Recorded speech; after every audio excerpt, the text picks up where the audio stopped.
Guys, ఏం చేస్తున్నారు అందరూ? అయితే ఇది మొన్న వీడియో ఆల్రెడీ నేను ఈ వీడియో పెట్టినా కూడా మళ్ళీ ఎందుకు పెడుతున్నా అంటే మేము ఏమేమి చూసినాము అనేది అంటే నా ఎక్స్పీరియన్స్ చెప్తున్నాను. అందరి ఎక్స్పీరియన్స్ ఎట్లా ఉంటుందో తెలియదు కానీ అంటే నాది నేను చూసినవి వాటి గురించి చెప్తా.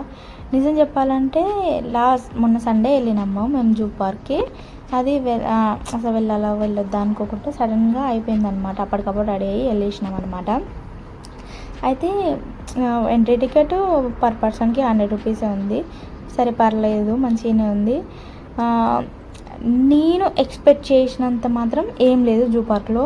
అంటే నాకు ఎందుకు అన్నీ చూసినవే అట్లా అనిపిస్తుంది. నా లైవ్ ఎక్స్పీరియన్స్ మాత్రం క్లింకార్ అడాప్ట్ చేసుకుంది కదా ఆ టైగర్, అదొక్కటే. నిజం చెప్పాలంటే దాన్ని చూడగానే ఫస్ట్ షాక్ అయిపోయినా. అదేందో అది నీళ్ళల్లో కూడా తిరుగుతుంది, మంచిగా తిరుగుతుంది. నిజం చెప్పాలంటే అవి ఫుడ్ లేక ఎండిపోయినట్టున్నాయి అంతే.